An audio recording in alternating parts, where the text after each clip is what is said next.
Right, this is basically the same thing, but I'm just now doing a slitting saw, and it's exactly the same principle.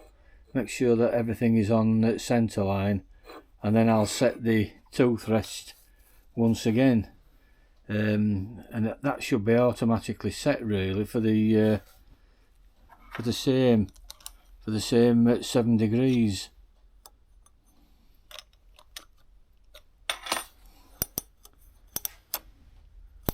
And all that needs now really is just grinding, and it's exactly the same height. It doesn't matter about the diameter of the cutter, as long as the tooth is on centre line and the wheel is still in the correct position.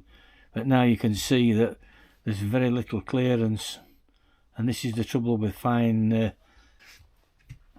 Now this is more or less the same kind of setup. I've got the tooth rest is on the centre line, and it's resting on the gauge there. And now what I need to do as before is to raise up the tooth rest so it touches just underneath. Now the problem here is it needs bringing now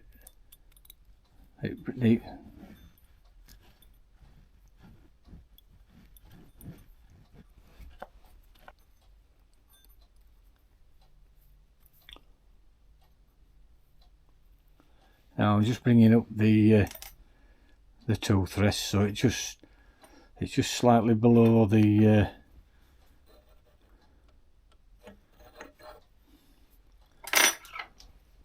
and we need to tighten up everything. Now I shall just raise it up slightly.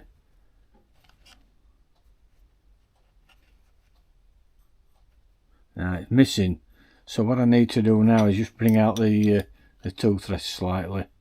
I'll bring it out like so,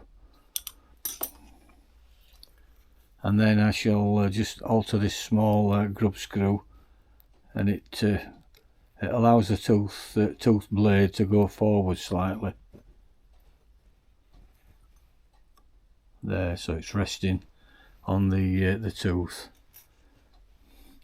It's always tricky grinding close pitched teeth, but that is on the centre height.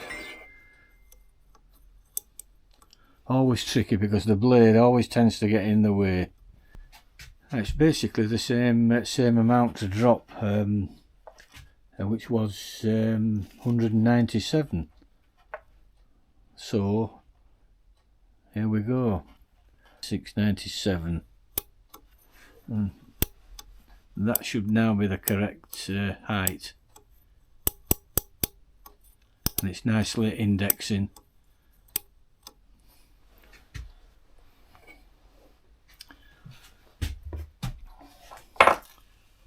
Now we should be clear.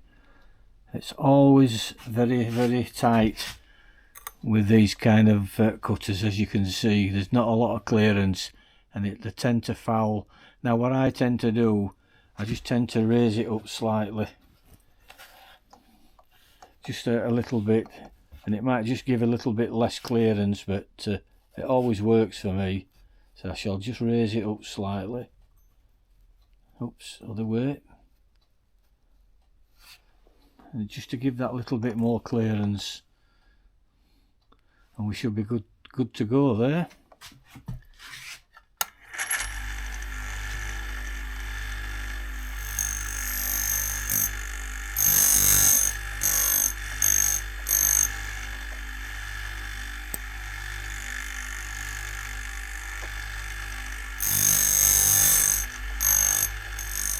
I shall just check the fall off, and to make sure that there is clearance.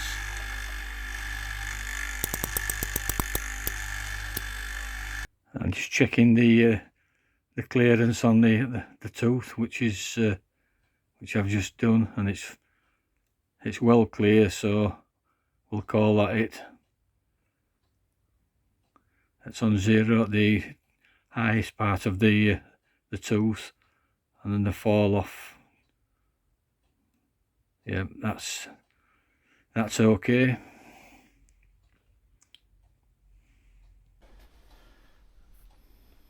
Now, as I mentioned before, these type of cutters, these with the inserts, you can't grind them this way. It's just not really possible. Obviously you can see that it's just at an angle there and it wouldn't grind. These have to be ground on a fixed tooth rest like you do a slot drill or an end mill. And as I said, you could possibly get away with it by angling the teeth, but it wouldn't do it. It would not be the correct way.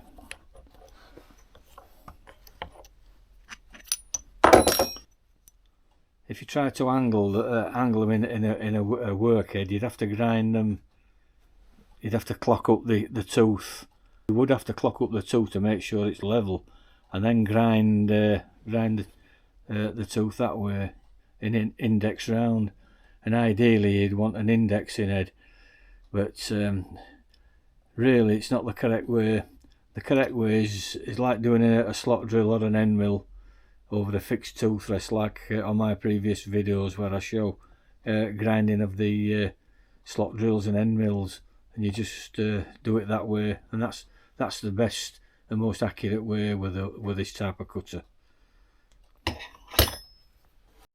Now, as I previously mentioned, you can't really do these type of cutters on spring-loaded tooth rest like this. You need to have the fixed hardened type of tooth rest or tooth guide, as some people call them, as if you're doing an end mill or a slot drill, and the tooth rest needs to be set on centre line with the wheel centres and the centres of the arbor, and then you just go over the guide as if you're doing a slot drill or an end mill.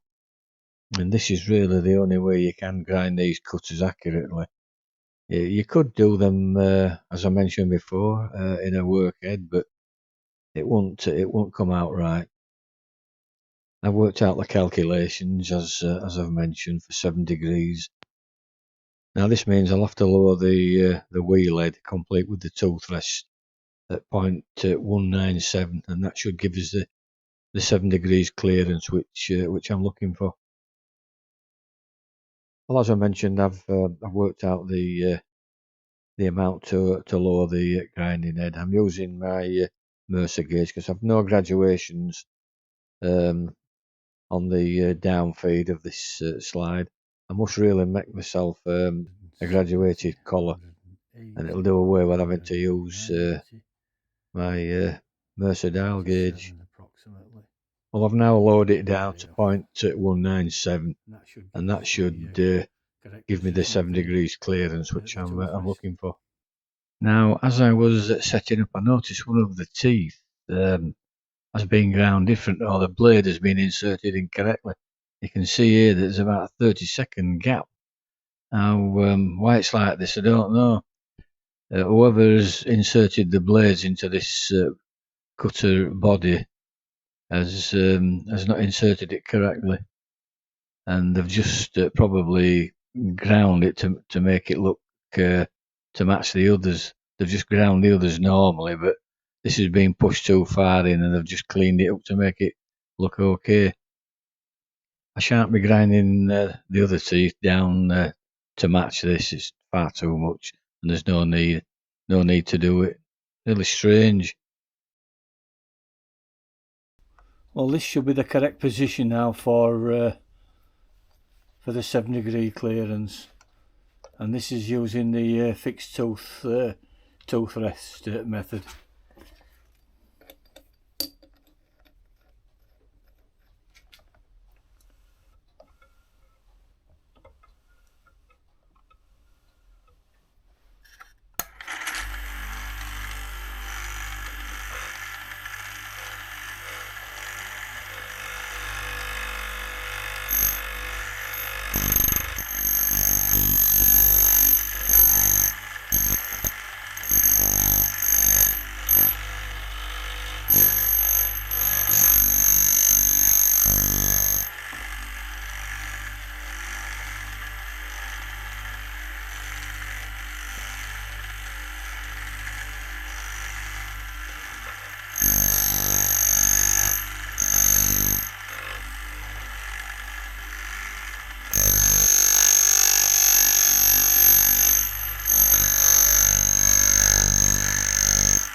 Now the way this cutter's been ground before, it's been ground straight, like I mentioned earlier.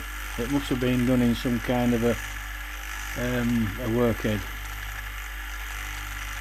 I'll just check for the clearance and make sure that's okay, and then I'll carry on. And again here I'm checking for the clearance on the tooth, and we've got the correct amount of fall off. That's clear. The tooth is clear, and it will be approximately 7 degrees. So I can go ahead now and do the rest of the teeth.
Now you have to really take it steady doing it on this kind of tooth rest.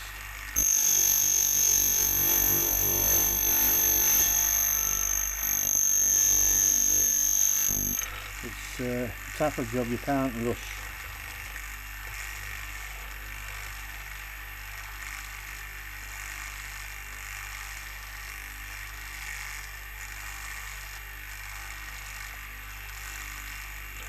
And here we've got one tooth, it's nowhere near. This one's completely missing. Absolutely missing. There must be a 30-second gap.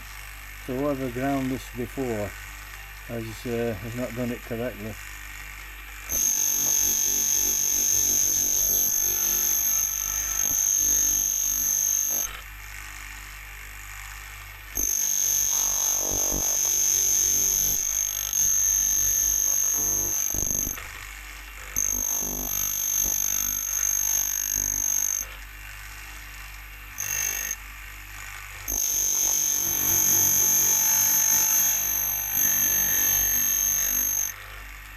When you're going over the fixed tooth rest, you need to keep a slight pressure onto the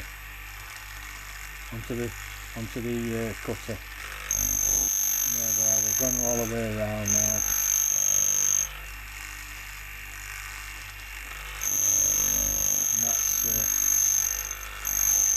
And that's nearly enough. That's okay.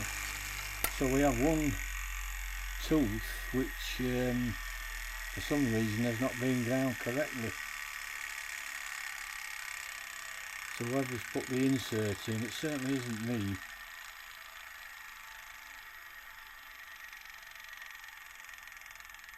Yes, it's that one there.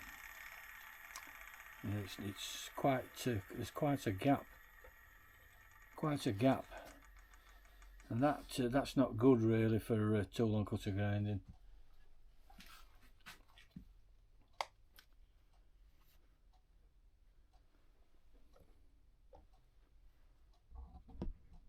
Well, that's about it really for those three cutters. I aren't going to bother with this one because it's just a repetition of doing the side and face. It's exactly the same thing, same principle. The only thing with this one is it's not too bad, but there's quite a lot of land there. It really needs a secondary, and it's just a matter of doing exactly the same, so I ain't going to bother doing that. It's as it is, it'll do. It's not being really used. And that's basically it with the side and face and the saws. Fairly simple really. If you've never done any tool and cutter grinding before, they're really good to practice on, I think, for anybody that's new to the game.